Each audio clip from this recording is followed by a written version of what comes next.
ආයිබෝවන් අපි ඊළඟට පොඩි සපෝටිව් වීඩියෝ එකක් සපෝට් කරන වීඩියෝ එකක් අරගෙන පොඩි වීඩියෝ එකක් කරන්න අදහස් කරේ CMS content management system කියන්නේ මොකක්ද කියලා. මම මුලින්ම සඳහන් කරලා තියෙනවා අපේ වෙබ්සයිට් එකට කෝඩින් කරන්න නැහැ කියලා අපි.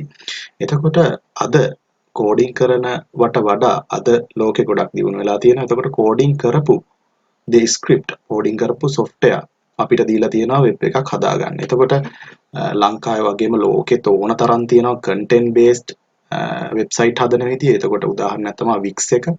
Wix එක කියන්නේ අපිට අදාළ ඔප්ෂන් ගන්න පුළුවන්. ඒක ඩ්‍රැග් කරා හැකි හිට මෙහෙට ඇද content වෙනස් කර කර හදන්න පුළුවන්. එතකොට කිසිම කෝඩ් කිරීමක් සිද්ධ වෙන්නේ නැහැ.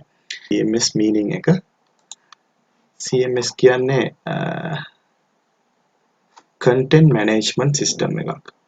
එතකොට අද ගොඩක් භාවිතා කරන්නේ content management system එක තමයි වෙබ්සයිට් එකක් හදාගන්න. එතකොට මේකට කෝඩින් කරන්න අවශ්‍ය වෙන්නේ නැහැ. ඔයාලට මූලික දැනුමක් අවශ්‍ය වෙන්නේ නැහැ වෙබ් කෝඩින් සම්බන්ධයෙන්.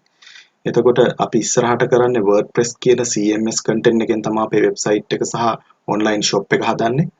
එතකොට මේ ගැන පොඩි අවබෝධයක් තියෙන්න ඕන. කෝඩින් කරන්න අවශ්‍ය නැහැ, පිටු හදන්න අවශ්‍ය නැහැ, පිටු කෝඩ් කරන්න අවශ්‍ය නැහැ, කෝඩ් ලියන්න අවශ්‍ය නැහැ. චූටි පොඩි කෝඩින් ටිකක් තියෙන HTML ඕන තරම් Google එකේ සර්ච් කරලා අපිට හොයාගන්න පුළුවන්. එතකොට මට ඕන මේ වීඩියෝ එකෙන් ඔයාලට කියන්න අපි වෙබ්සයිට් එක හදන්නේ WordPress වලින්.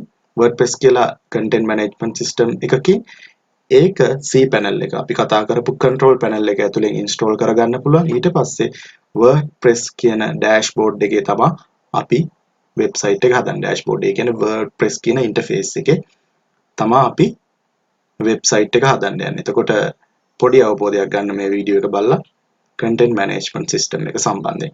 හරි අපි ඊළඟ වීඩියෝ එකේදී හම්බෙමු.